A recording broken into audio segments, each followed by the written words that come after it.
ശബരിമലയിലേക്ക് മിൽമ വിതരണം ചെയ്ത നെയ്യിൽ വ്യാജൻ കലർത്തിയതിൽ മിൽമയ്ക്കൊപ്പം ഭക്ഷ്യസുരക്ഷാ വിഭാഗവും സംശയമുനയിൽ. പരിശോധനയ്ക്ക് ശേഷം ദേവസ്വം ബോർഡിന്റെ ഭാഗത്തുനിന്ന് കൃത്രിമം നടന്നിട്ടില്ല എന്ന് ദേവസ്വം സെക്രട്ടറി എം ജി രാജമാണിക്യത്തിന്റെ റിപ്പോർട്ട്. മിൽമ നെയ്യിൽ തട്ടിപ്പ് നടന്നതിനാൽ ഇനി നെയ്യ് പുറത്തുനിന്ന് വാങ്ങേണ്ട എന്ന് ദേവസ്വം ബോർഡ് തീരുമാനം. അപ്പത്തിനും അരവണയ്ക്കും ഭക്തർ കൊണ്ടുവരുന്ന നെയ്യ് ഉപയോഗിക്കും. കഴിഞ്ഞ മണ്ഡല മകരവിളക്ക് കാലത്ത് ശബരിമലയിലേക്ക് മിൽമ വിതരണം ചെയ്ത നെയ്യിൽ വ്യാജം കലർത്തിയതിൽ പങ്ക് ആർക്കൊക്കെയാണ്? ദേവസ്വം സെക്രട്ടറി ഇക്കാര്യത്തിൽ പരിശോധന നടത്തി റിപ്പോർട്ട് തയ്യാറാക്കിയിട്ടുണ്ട്. ഇതിൽ മിൽമയ്ക്കും ഭക്ഷ്യസുരക്ഷാ വിഭാഗത്തിൻ്റെ ഉദ്യോഗസ്ഥർക്കും പങ്ക് സംശയിപ്പിക്കുന്ന തരത്തിൽ തന്നെയാണ് റിപ്പോർട്ട്. കാരണം ദേവസ്വം ബോർഡിന് ഇക്കാര്യത്തിൽ പങ്കുണ്ടാകാനുള്ള സാധ്യത വളരെ കുറവാണ് തന്നെയാണ് വിലയിരുത്തുന്നത്. പമ്പയിൽ ഭക്ഷ്യസുരക്ഷാ വിഭാഗത്തിൻ്റെ പരിശോധനയ്ക്ക് ശേഷമാണ് നെയ്യ് മല കയറ്റി സന്നിധാനത്തെത്തിക്കുന്നത്. സന്നിധാനത്തെത്തിച്ച നെയ്യുടെ ടിന്നുകളൊന്നും തന്നെ പൊട്ടിച്ചതായോ മറ്റു തരത്തിലുള്ള കൃത്രിമങ്ങൾ കാട്ടിയതായോ തെളിയിക്കാനായിട്ടില്ലെന്നാണ് ദേവസ്വം ബോർഡിൽ നിന്ന് ലഭിച്ച വിവരത്തിൻ്റെ അടിസ്ഥാനത്തിൽ ദേവസ്വം സെക്രട്ടറി റിപ്പോർട്ട് തയ്യാറാക്കിയിരിക്കുന്നത്.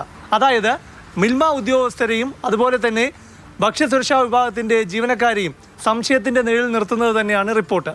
നെയ്യിൽ വ്യാജൻ കലർത്തിയത് മിൽമയിൽ വെച്ചോ പമ്പയിലേക്കുള്ള യാത്രാ മധ്യയോ ആണെന്ന് വിലയിരുത്തുന്നു. അതുകൊണ്ട് തന്നെ ഇക്കാര്യത്തിൽ വിശദമായ അന്വേഷണം വേണമെന്നാണ് ദേവസ്വം ബോർഡ് ദേവസ്വം സെക്രട്ടറിയോട് ആവശ്യപ്പെട്ടത്. ദേവസ്വം കമ്മീഷണറും വിജിലൻസ് എസ്.പിയും ഇക്കാര്യം ദേവസ്വം സെക്രട്ടറിയുമായി സംസാരിച്ചിട്ടുമുണ്ട്. ക്രൈംബ്രാഞ്ച് അന്വേഷണത്തിനാണ് സാധ്യതയേറെ.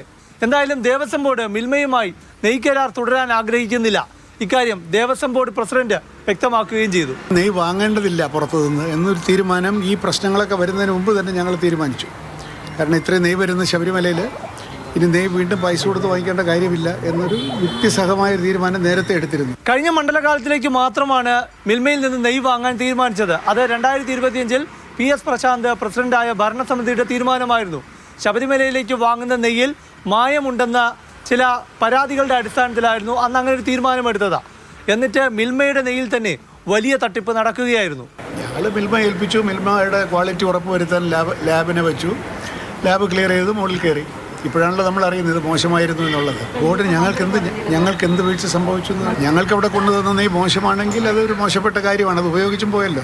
ശബരിമലയിലേക്ക് നെയ്യഭിഷേകത്തിനും മറ്റുമായി ഭക്തർ കൊണ്ടുവരുന്ന നെയ്യ് തന്നെ ശബരിമലയിലെ ആവശ്യങ്ങൾക്ക് ധാരാളമെന്ന് തന്നെയാണ് ദേവസ്വം ബോർഡിൻ്റെയും ദേവസ്വം വകുപ്പിൻ്റെയും വിലയിരുത്തൽ. പ്രതിദിനം 10,000 ലിറ്റർ നെയ്യാണ് സന്നിധാനത്തേക്ക് എത്തുന്നത്. ഇത് തന്നെ ശബരിമലയിൽ അപ്പം അരവണ നിർമ്മാണത്തിന് ആവശ്യമായതാണെന്ന് വിലയിരുത്തുന്നു.